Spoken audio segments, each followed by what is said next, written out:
Somebody can have all the money in the world and still not buy your product. But somebody can also have not much money, but if they need it bad enough, then they will figure it out no matter what it takes. I had to realize this in a pretty hard way, but in a very cool way, actually. And I'll break that down really fast.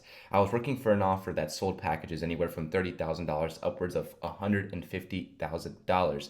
And when I was working there, I was a triage setter for a couple months.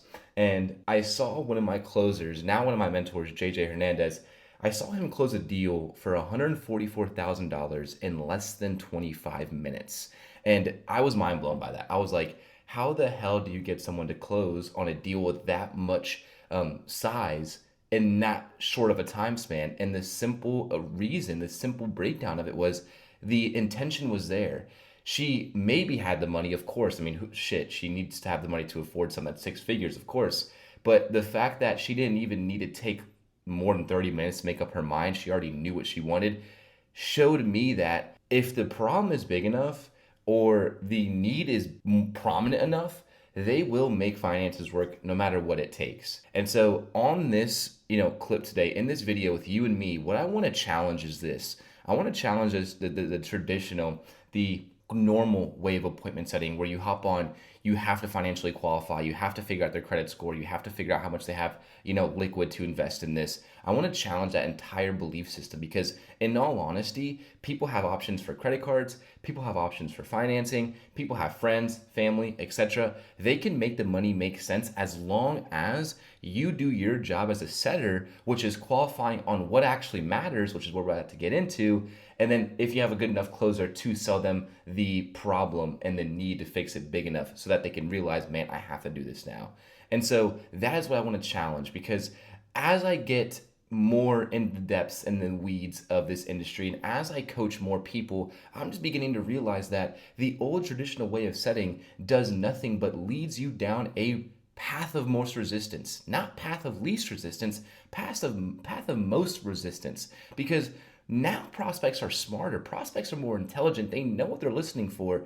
And so if you use the same methods, the same questions, the same processes that we did 2, 3, 4, 5 years ago, how can you expect to get a different result?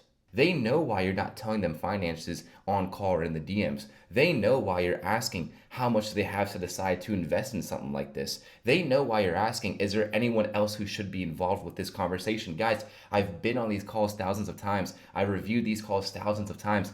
I understand the questions and the way that you guys go about your process. And here's the thing, here's the issue, is that if so many people are doing it one way, eventually our prospects have to realize, because they're still human, they still pick up on things, that we're asking and doing and moving a certain way for a certain reason to get a certain outcome. And so if that is the case, then how can we continuously stay ahead of the curve? How can we continue to stay ahead of our prospects? Because if we keep asking, how much do you have to invest in this? The more that you ask, the more resistance you get. Our prospects have heard that thousands of times, guys. They know what you're doing. And so even if they give you the answer, maybe the answer might not even be true. Even if they give you the answer, they're not going to want to hop on the next call because they know exactly why you asked that. And so when we think about appointment setting, the biggest thing to keep in mind when trying to stay ahead of the curve is how are our prospects evolving and what are they hearing most? Because if they're getting called thousands and thousands and thousands of times by these people, then you have to be able to come to the conclusion eventually, right? That, man, maybe they do know why we're asking these questions. And maybe that's why it's so tough for me to get the answer. Not because you're asking it wrong or not because your verbiage was incorrect. It was because they know why you're asking it. And let's be honest here, guys. Money on its own does not tell us if this person's willing to invest in solving this problem or not. Money on its own will tell us, yeah, they might have the money to invest in something. If their psychological qualification is not up to par with where it needs to be, then no amount of money will ever create enough urgency to change. So here's a quick example for you. You can have one prospect on this side who has more than enough money to invest. He has had this problem for a little while. He said he's looking around for different companies. He says he kind of knows what he wants, but he's still trying to make a decision. But he says, yes, I have the money to do so.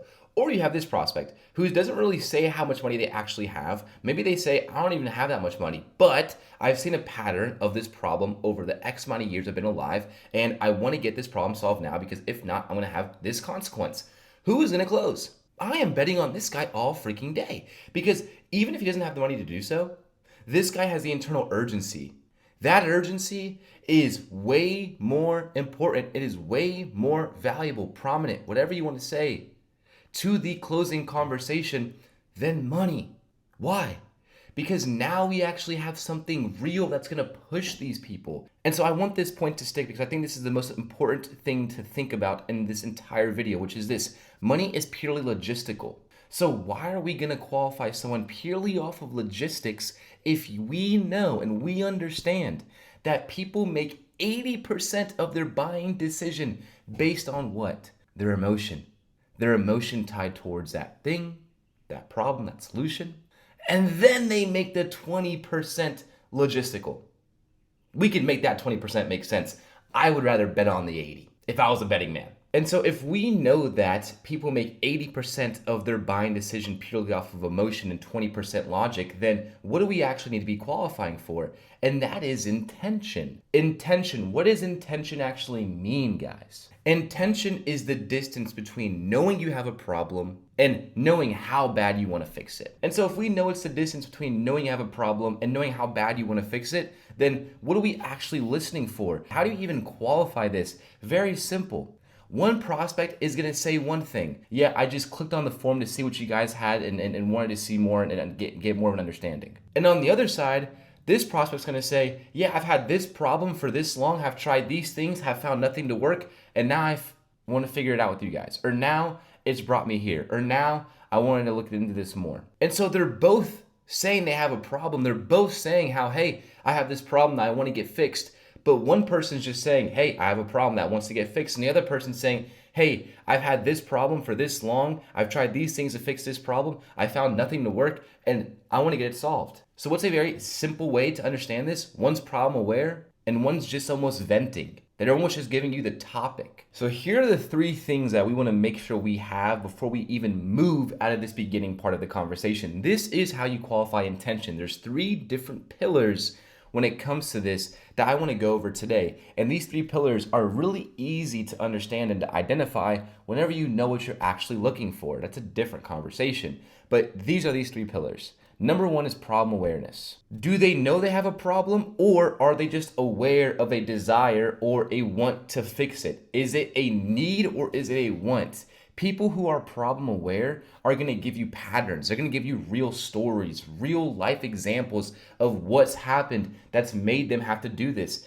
People on the other side who are less problem aware might just say, oh, it sounds nice. I kind of like this. Maybe so, if that, if so, etc.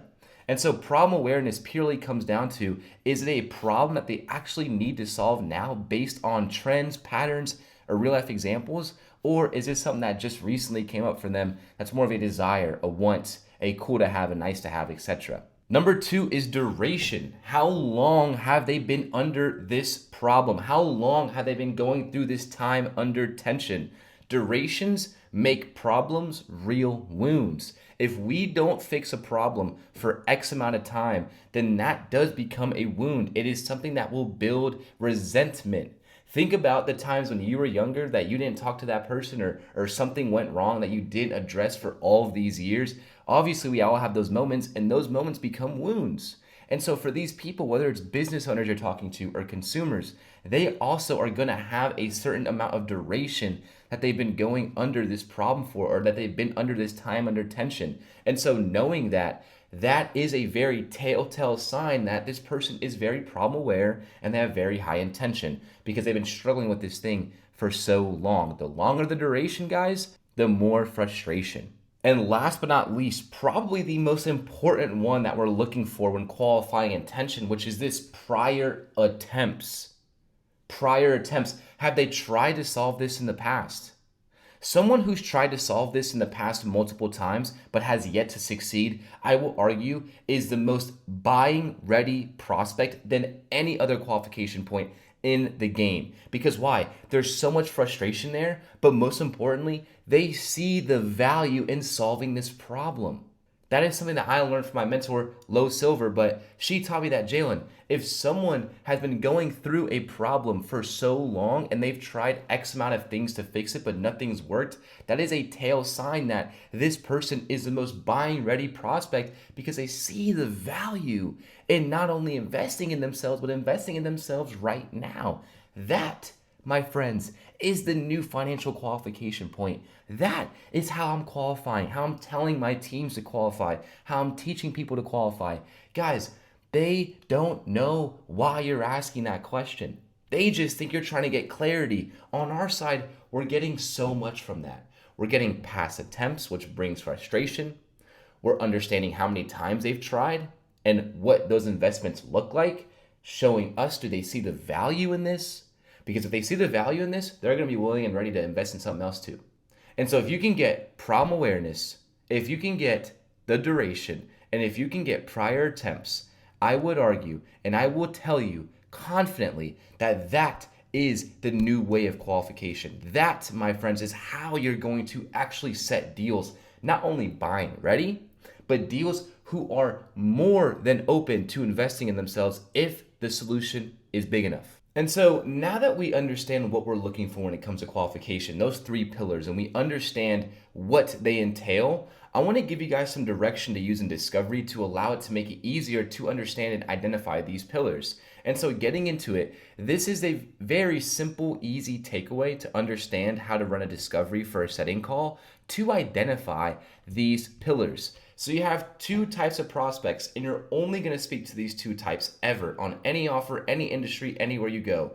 One prospect is brand new to the industry or thing or product that you are selling. It could be somebody brand new into high ticket sales, brand new into e-com, brand new into crypto, brand new into whatever. They want to get into it. And then you have this person on the other side who's already been in it. They have the experience. They've already done it, but they just don't have it all figured out. And so these are the only two prospects that you guys will ever speak to. The stories around them is different, but the core principles stay the same. And so if we know that, then how do we approach both and still get all three pillars? The one prospect on the right hand, the one who's brand new, this prospect, guys, if they're brand new, is in a complacent, comfortable place. They can probably be a server. Maybe they've been running a business for a long time but haven't really made any changes. Maybe they're doing a corporate job that they hate but it pays the bills. Whatever it may be. They're in a place of complacency, but they're taking the first step to get out of that. And so, like I said, if what we're looking for with the three pillars is problem awareness, duration, and prior attempts, but they're brand new at this thing, we can't just automatically assume to disqualify them because why?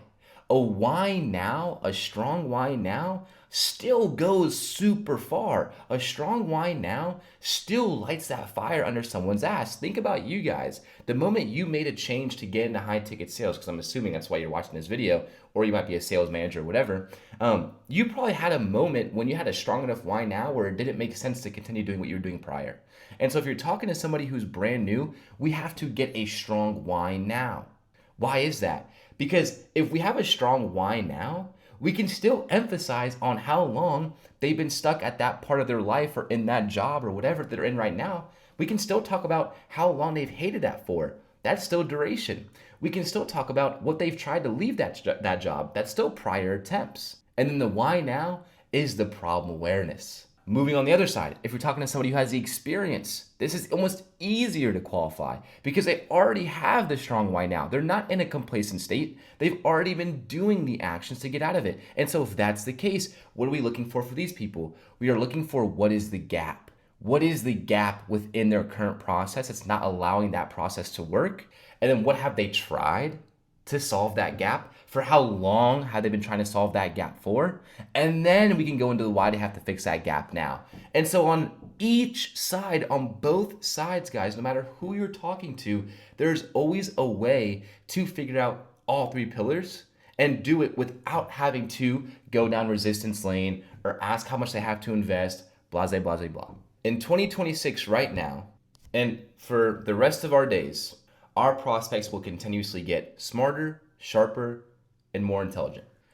And so as sales reps, we have to be able to adapt to that. And right now for appointment setting, the one and simple way to adapt to that today is to stop caring so much they have to invest, and to start caring more about how long they've been struggling with this problem for. Again, intention is the distance between knowing you have a problem and wanting to actually do something about it. This is simply getting better at what matters most, which is communication. We're gonna need this more than ever as AI begins to grow. Get better at communicating, get better at listening, and I promise you your calls will get that much better. And so with that, I love you all. Talk to you soon.